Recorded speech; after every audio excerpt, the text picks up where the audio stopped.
everybody, I'll be talking about negligence for today. Negligence is a very critical thing in tort law. It is important to understand it fully because it will not only apply when you take your negligence exams, it will also apply when you finally get into products liability. So understanding what negligence means is very, very critical in law school. So I'm going to give a foundational understanding on what negligence means, element by element. So let's get into it right now. I'm going to get into the basic rule statement, and then we will get into the elements of it.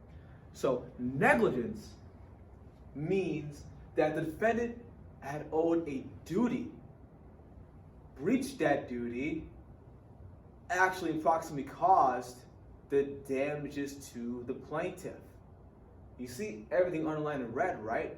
Everything underlined in red demonstrates each element involved in negligence.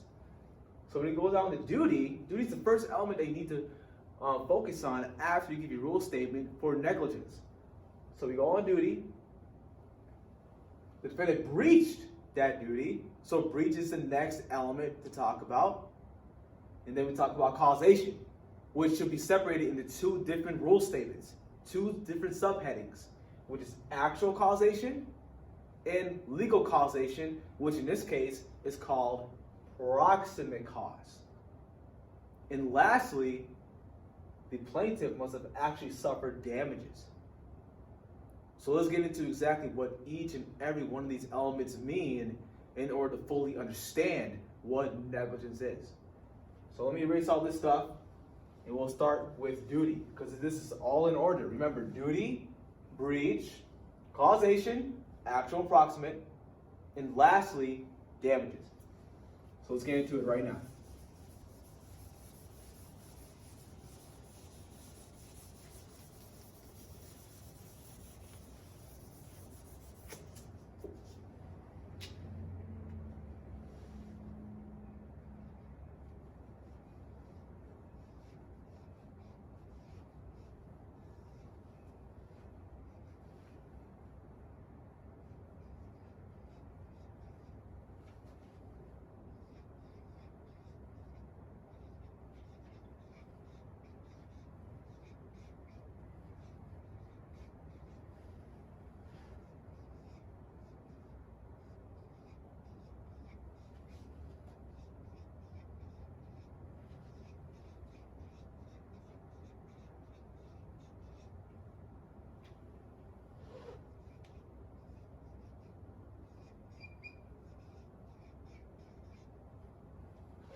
So the first element to focus on under negligence is duty.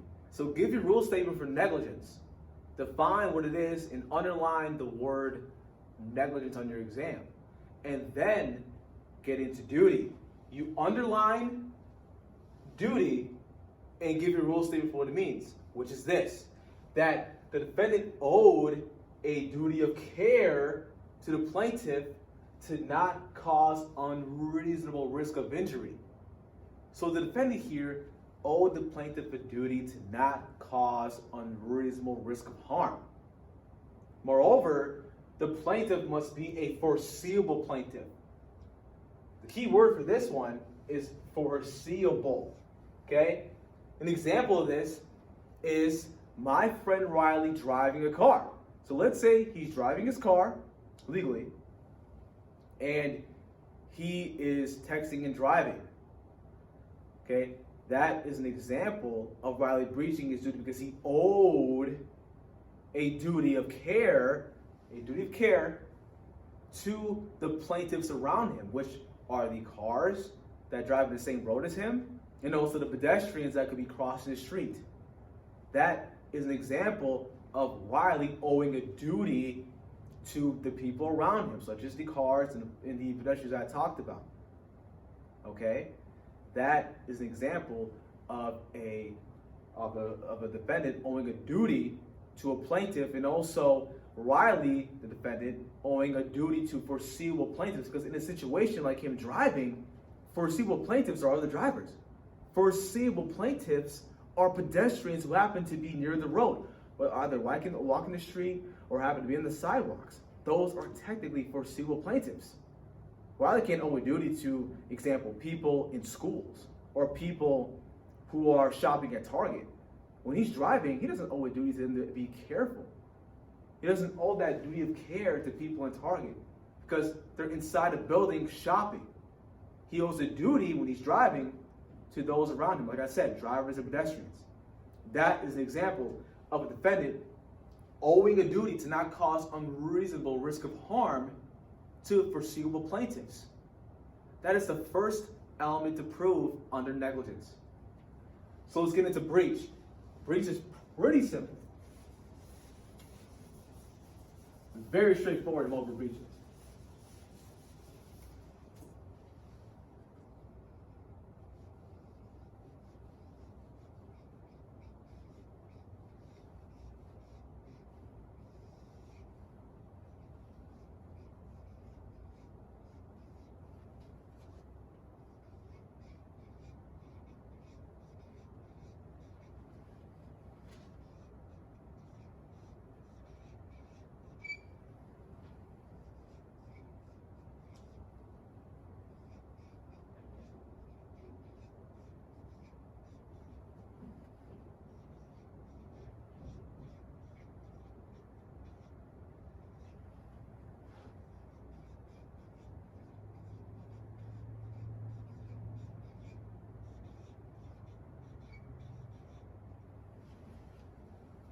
All right, for the second element under negligence is breach. It is important within your essay to underline what the word is and then give your rule statement about what it means, which is this, that the defendant breached his or her duty of care to the plaintiff by causing unreasonable harm to the plaintiff. An example of this is exactly what I said earlier about Riley. Riley is driving, and while driving, he is texting. That is an example of Riley breaching his duty as a reasonable driver because he owes a duty, as I said earlier, to pay attention while he's driving and to ensure that everyone around him is safe from harm. And he's breaching that duty by texting, by diverting his attention away from the road. That is an example of Riley not only owing a duty to those around him, to foreseeable plaintiffs, but Riley also breaching his duty. He breached his duty of care to foreseeable plaintiffs by causing unreasonable risk of harm. Because it's pretty foreseeable and unreasonable that when Riley is texting while driving, he could run over somebody or he can get into a car crash. Those are things that very well could happen. He breached his duty by texting when he should have been paying attention to the road. That is an example of duty and also breach. Pretty straightforward so far. So when things get dicey is really when we get into causation. So let's get into actual cause, then we'll get into proximate cause. So actual cause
actual cause.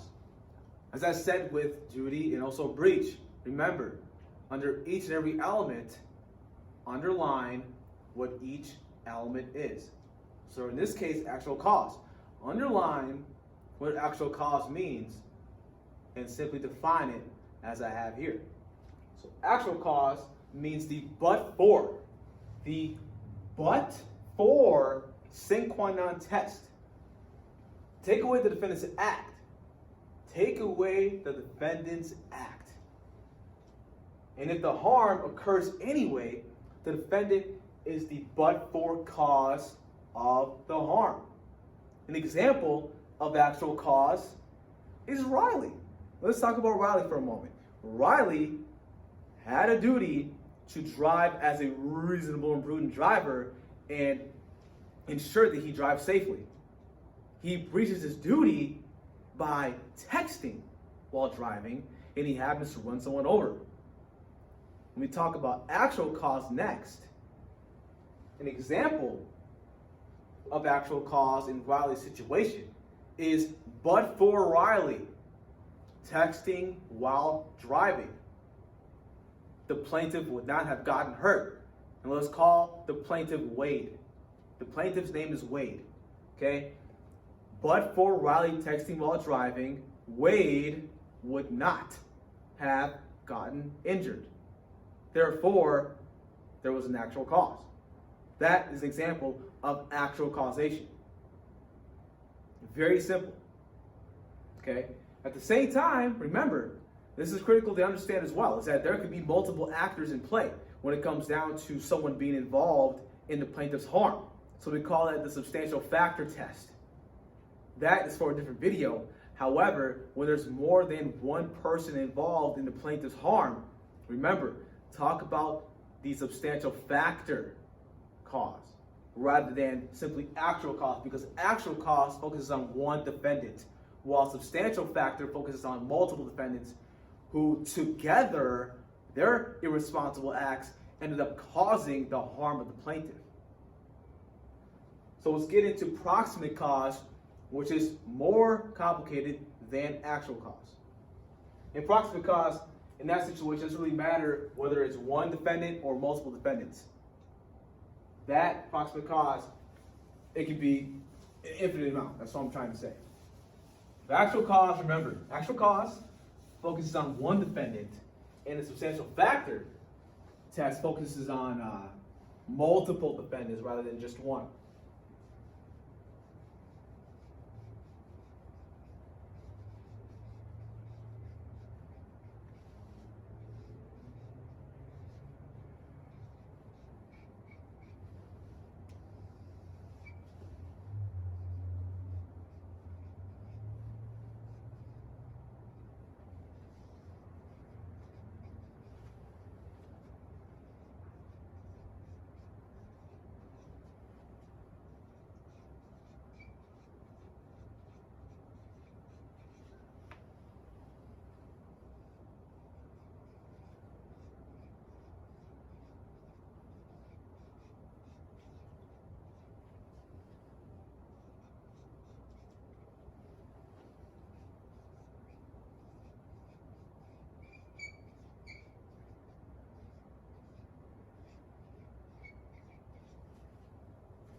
All right, proximate cause.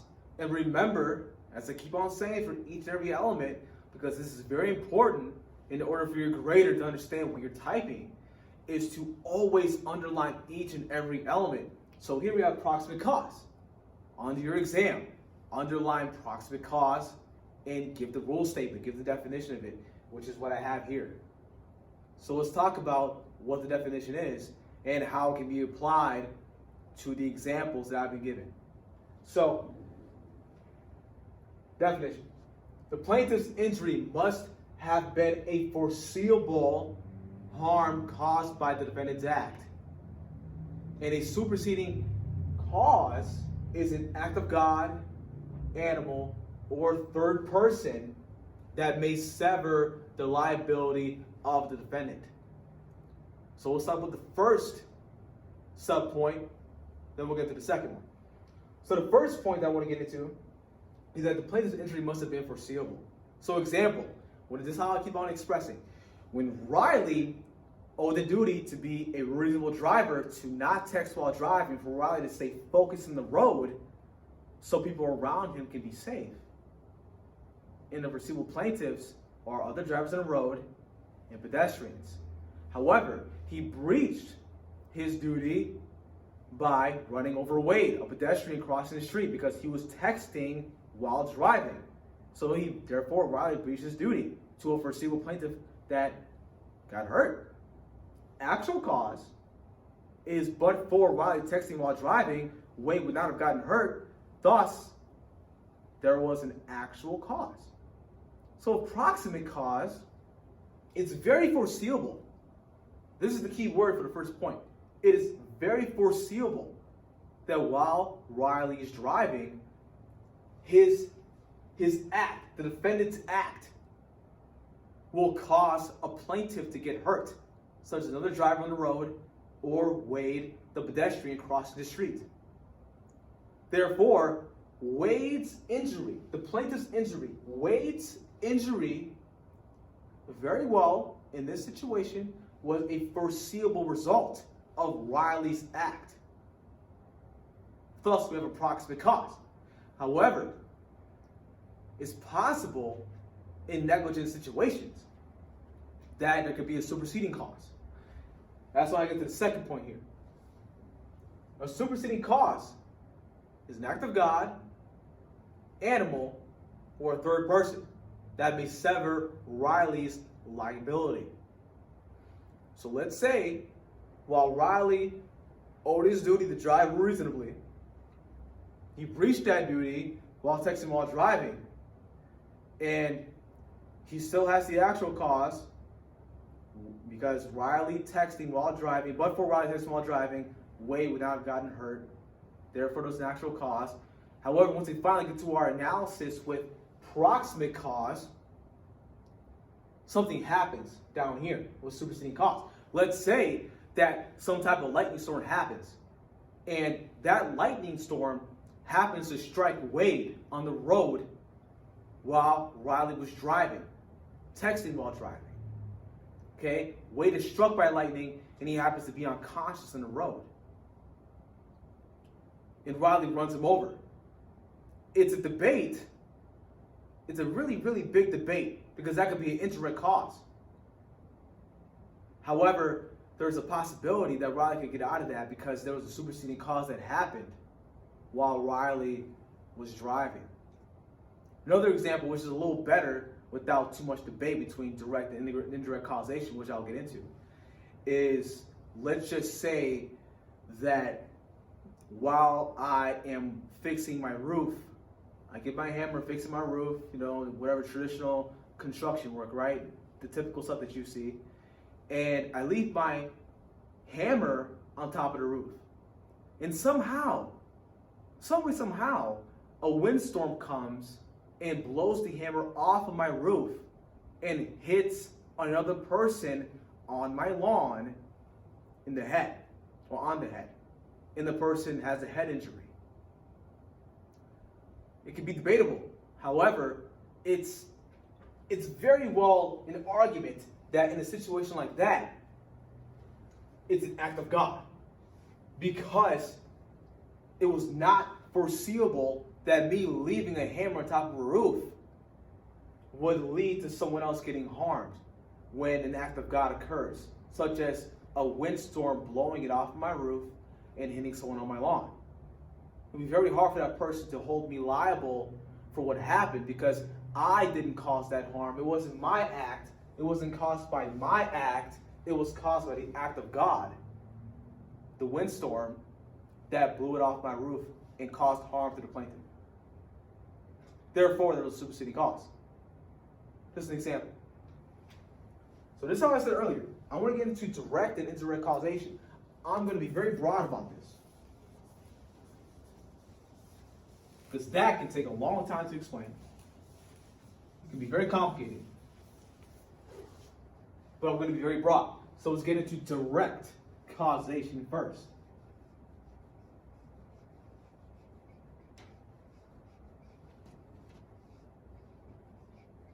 The direct cause.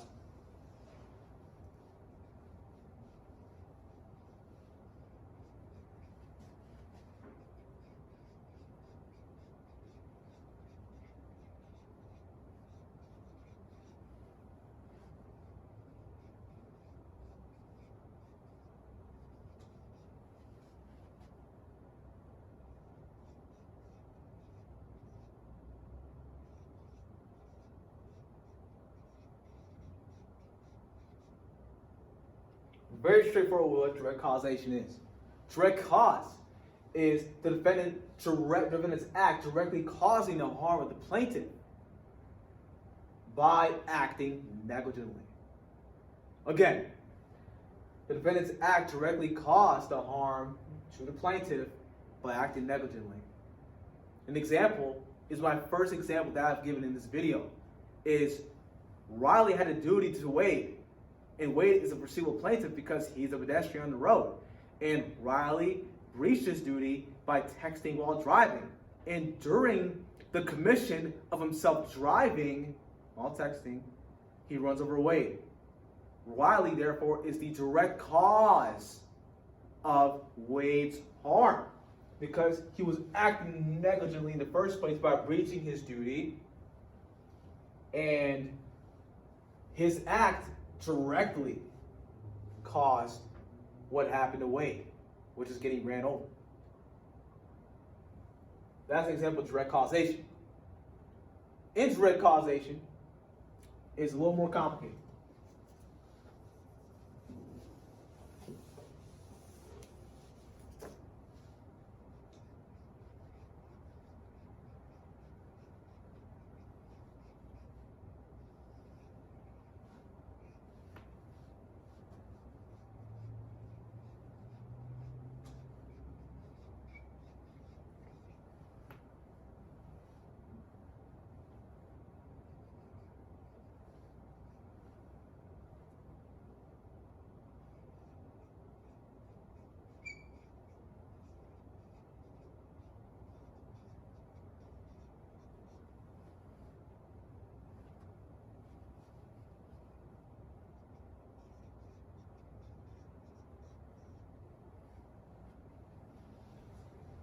An example of indirect causes is that it is possible that there could be rescue forces involved when Riley was negligent by breaching his duty while driving. And once he ran over Wade, there happened to be rescue forces to come to Wade's aid. And let's say while someone tried to save Wade when he was knocked unconscious by Riley's car, someone would say that this someone is named Paula. And Paula tries to save Wade because he's unconscious on the road, and she happens to slip on the road while driving because someone left a banana there. Let's say that happened. And she slipped on the road and hurt her knee because she tried to save Wade by what Riley did. That is an example of a rescue force because she came to Riley's aid when he needed it. To Wade's aid while he needed it. And Wade would not have gotten hurt if it wasn't for Riley causing that injury in the first place. Therefore, the causal link, the causation, the proximate causation, is still there because the indirect cause is basically the rescue force who tried to save Wade. Therefore, Riley could be liable for not only Wade's injuries, Riley could be liable for the rescue force who tried to save him. Paula. Okay. Moreover, this is more of a this is more of a foreseeable thing, is that let's say that Wade does get hurt, he has to go to the hospital, and the hospital ends up being negligent. That is an example of Riley being liable for not only that injury that happened to Wade on the road, but also being liable for whatever happens to him in the hospital, because it is foreseeable that the hospital could possibly make a mistake while Wade is getting taken care of. However, let's say Wade's leg gets cut off. Let's say the doctor put Wade in the wrong room and he gets surgery and he gets his leg amputated. That's very unforeseeable. Therefore, that's a superseding cause, and Riley would not be liable for Wade getting his leg cut off, but he will still be liable for what happened on the street when Riley ran him over while texting and driving. So that is exactly what proximate cause means. Proximate cause can be complicated. However, just study hard and try to rewatch what I said, and I'm sure you'll have a decent foundational understanding about what it means. So let's get into the final element of negligence, which is damages. Damages is pretty simple. I'm going to talk about what damages means and two types of damages called general and special damages. So let's get into it. Damages simply means that the plaintiff will suffer actual harm. It's very important for the plaintiff to actually suffer injury, because without the plaintiff suffering injury, the plaintiff just can't recover, because there was no harm done by what the defendant did. So remember, with each every element, head note what it means and give your rule statement. Simple. Let's go into general damages. The general damages is non-economic, so it does not involve money in general damages. General damages is all about pain and suffering. That's why I underlined it twice. This is important. Pain and suffering. Therefore, the plaintiff can only recover under pain and suffering. I'm going to give you an example. The example that I just gave about Wade is Wade getting run over by Riley, right? He got ran over by Riley because Riley was acting negligently while driving. Let's say that Wade is an all-star athlete in the NBA. And because of the accident, because of what Riley did, he lost use of his legs and he's paralyzed from the waist down. That is an example of Wade suffering, pain and suffering under general damages, because he won't be able to play not only in the sport, but he won't be able to walk, run, or really function in life like a normal human being can. Therefore, he can raise general damages and recover under that that analysis here with general damages. That is important to know.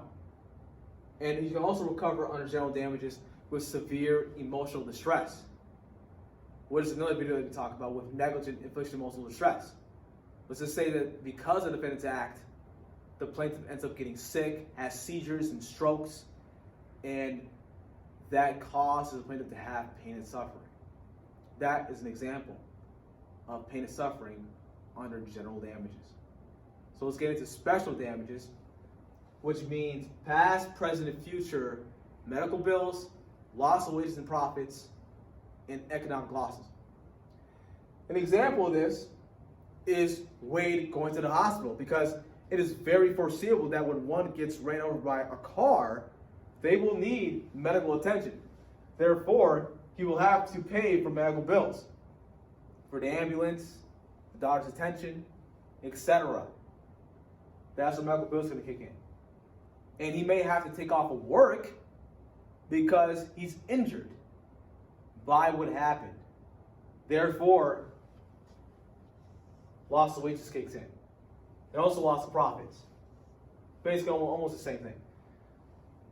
So he has to pay for medical bills, and he has to lose wages because he'll have to take time off of work because he got ran over by a car. Therefore, Riley, the defendant who caused the actual harm to Wade, could be liable for special damages. That is an example of what damages means. And remember, for each and everything you talk about on your exam, head note damages, general damages, and special damages. And of course, make sure they had no negligence, duty, breach, actual cause, proximate cause. Very important. So your reader can understand exactly what you're talking about. So that is a basic foundational understanding on what negligence is. Next video, I will get into defenses of negligence, where the defendant can use 4 important defenses. Well, 3 important defenses to get out of the negligence claim, which is contributory negligence, comparative negligence, and also assumption of the risk. The 4th defense that could be used is really for the plaintiff, not for a defendant. But that's called the last clear chance. As I said, we'll get into that once I make that video next. So I hope you understand exactly what I was talking about, and I wish you well in your study.